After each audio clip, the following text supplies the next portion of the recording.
30th, Thursday. Today is a shot day. I weighed myself this morning and I was 258.4. Last week I was 259.2, so just shy of a pound. I am doing 7.5 again today. I decided to do it in my upper arm today, just because I've been really bloated and gassy lately. And I do know that injection sites can have different effects for whatever reason. It seems crazy to me because it's the same medication going in. Usually the stomach has the most reported side effects. The arm and the leg have less. I guess the arm has the least.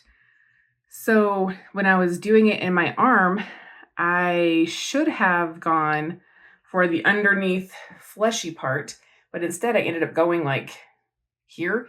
I'm pretty sure because those needles are so small that it wouldn't have gone into the muscle, but it kind of felt like that at first when I was injecting it. We'll see how this week goes. But definitely having the reactions, bloating, sulfur burps, all the stuff that I had last time I was on 7.5. So I don't know, we'll see. So I'm going to do the 7.5 this week, and then next week will be 10. So that will be interesting to see. I've been getting a lot of fluttery heart symptoms again, and it's not the same as my typical PVCs that I've had in the past where it feels like a skipped beat. This literally feels like my heart is just kind of fluttering a little bit, and I feel it a lot like kind of in this area and almost in my throat. It's very strange. So I'm trying to pinpoint what's causing that. I haven't been very diligent about taking my magnesium and vitamin D and all that kind of stuff. So I've started taking that again, hoping that will remedy the fluttering feelings. I had some blood work done today. They're going to check hormone levels and my vitamin D, because the last year, like last July when I had it taken, I was at 23 or 27 or something like that. And my doctor yesterday was like, we want to see you more at 70. So I had been supplementing for the last however long, but again, not diligently. And apparently vitamin D is very hard to increase levels in the body for whatever reason. It can take 6 months to a year for your levels to rise. And that's, I think, with diligent supplement use. So it'll be interesting to see what those numbers are. I am considering hormone replacement therapy depending on where my estrogen and progesterone,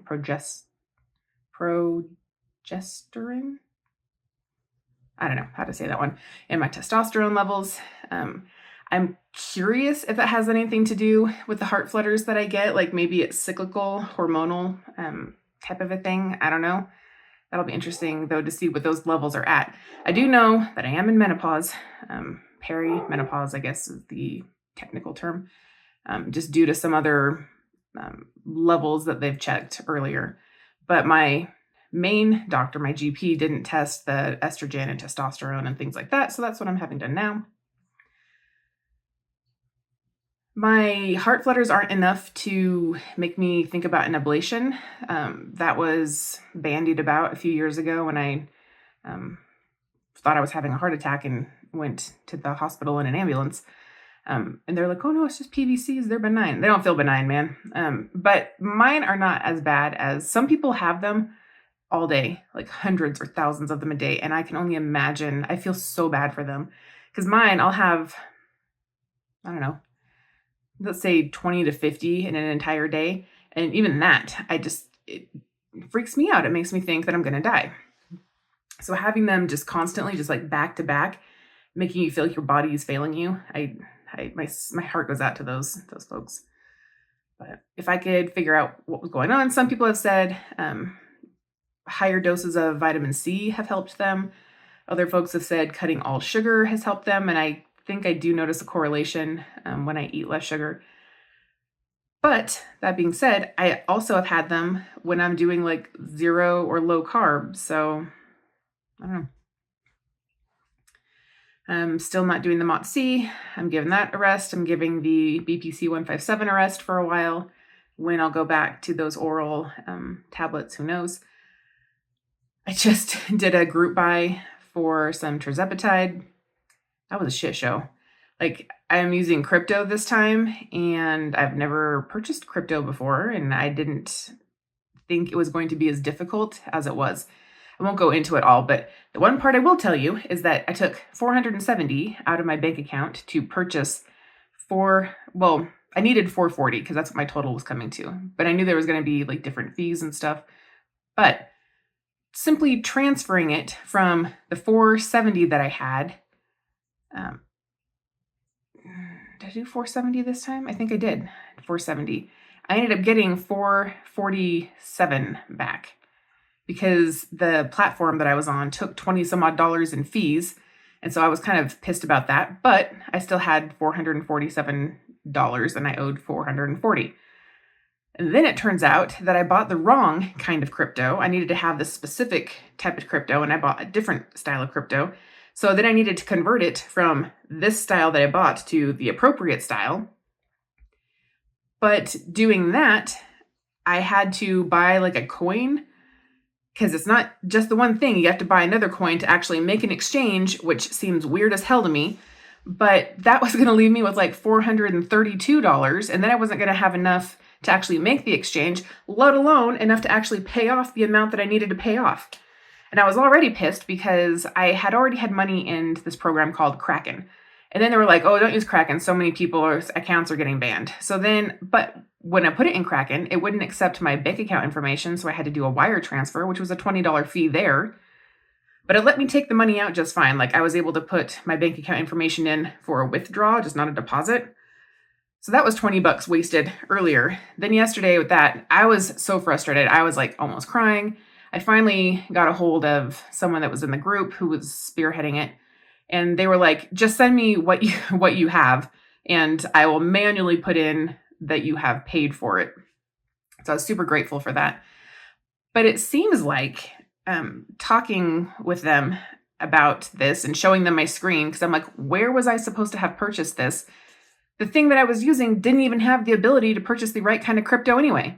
Other people were able to do it, like using Cash App, or some people did PayPal. I guess PayPal does crypto. In this one particular platform I was using did have the right one. I just couldn't buy it. I could exchange to it. I don't know. I'm hoping that the next time it goes easier. On to some different news. I watched the new Beach Boy documentary. It's on Disney Plus, I think. And it was really interesting. I like the Beach Boys. I grew up hearing them, and I know a lot of their songs. I learned some stuff about them that I didn't know. I didn't know that they really tried to change their sound in the kind of like the late 70s. Late 70s? Yeah. Late 60s, early 70s, I guess. Through the whole Hendrix and Beatles, Sgt. Pepper style, they were trying to change their sound too. But with a name like the Beach Boys, people expect a certain style of music, and it was just really hard for them, and they were not able to break out of that thing. The other thing that I thought was interesting was that the middle Beach Boy, Dennis Wilson, he picked up these two girls that were hitchhiking, and he was talking with them about this guru, because at the time they all had this guru, and the one that the Beach Boys were using was this, I think he was Indian. He looked familiar, and I recognized his name, starts with an M. But he's like, oh, we have this guru. And they're like, oh, we have a guru too. You should meet him. And it turns out it was Charles Manson. And I guess Manson at the time wanted to become a folk singer.